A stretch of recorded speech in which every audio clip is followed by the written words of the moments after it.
अगर आप इस साई सुदर्शन और मोहम्मद शमी को शानदार खिलाड़ी मानते हैं तो वीडियो को लाइक जरूर कीजिएगा।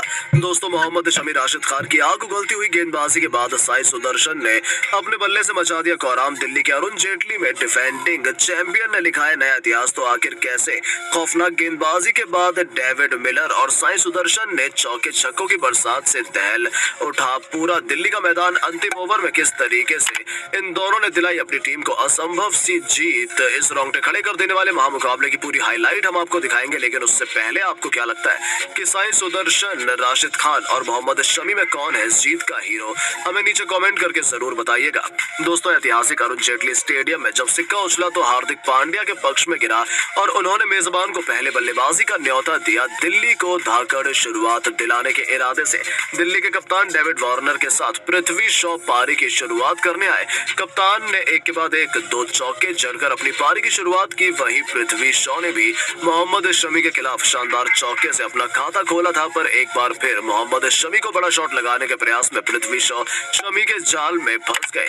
30 यार्ड के सर्कल में ही उनका कैच अल्जारी जोसेफ ने लपक कर दिल्ली को पहला झटका दिया। पृथ्वी शॉ 5 गेंदों पर 7 रन की पारी खेलकर वापस लौटे। उनके आउट होने के बाद बल्लेबाजी करने आए मिचेल मार्श, लेकिन दोस्तों दूसरी तरफ से मोहम्मद शमी उनकी धज्जियां उड़ाने की ठान चुके थे।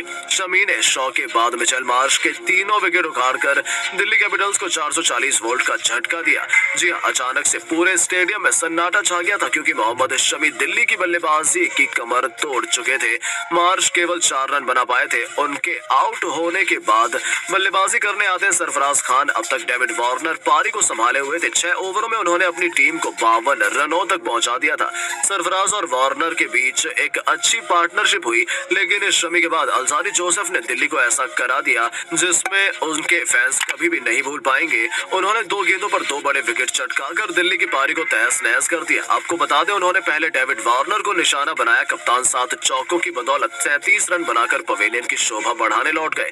तो उनके बाद बल्लेबाजी करने आए रायलो रूसो को तो उन्होंने खाता भी खोलने नहीं दिया और गोल्डन डक बनाकर रूसो भी वापस लौट गए। दिल्ली के मैदान पर पिन ड्रॉप साइलेंट था, क्योंकि गुजरात उन पर पूरी तरह से हावी थी। यहाँ से दिल्ली के लिए 100 रन बनाना भी बेहद मुश्किल लग रहा था, लेकिन मैदान में आए युवा बल्लेबाज अभिषेक पौरेल ने एक के बाद एक 2 छक्के लगाकर दिल्ली के फैंस में जोश की नई लहर दौड़ा दी। हालांकि विकेटों के गिरने का सिलसिला यहाँ थमा नहीं।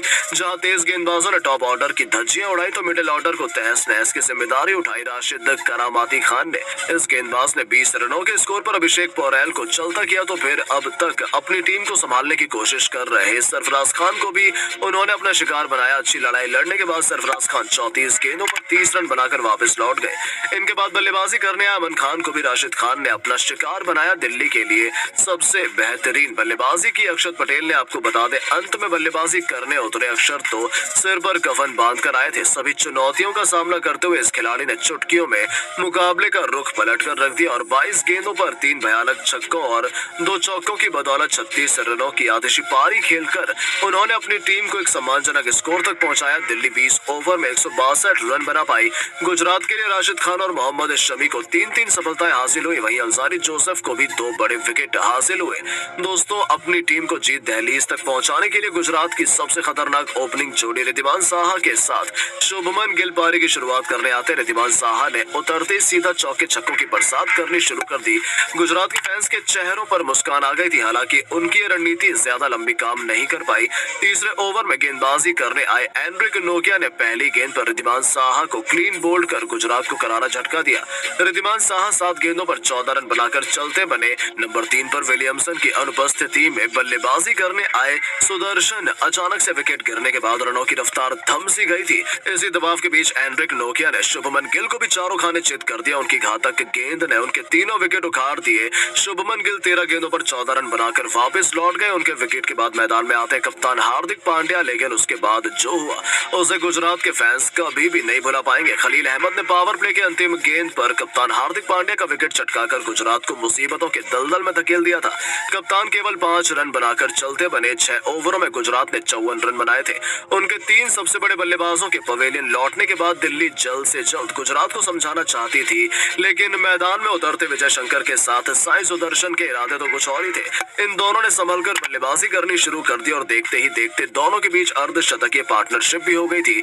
अचानक से मुकाबले में जीत की तरफ बढ़ रही दिल्ली को करारा झटका लगा। इन दोनों ने गुजरात गुजरात की इस मुकाबले में वापसी करा दी थी। हालांकि दोस्तों जब लगा कि गुजरात आसानी से मुकाबला जीत जाएगी, तब एक बार फिर ये मैच पलटा। मिचेल मार्श ने 29 रनों पर विजय शंकर को चलता कर वापसी की उम्मीद जगाई, लेकिन दोस्तों उम्मीद की एक छोटी सी किरण उनके ज्यादा काम नहीं आई। मैदान में उतरे डेविड मिलर ने आते ही एक ओवर में 2 गेंदों पर 2 तूफानी छक्के जड़कर दिल्ली की हालत बद से बदतर कर दी।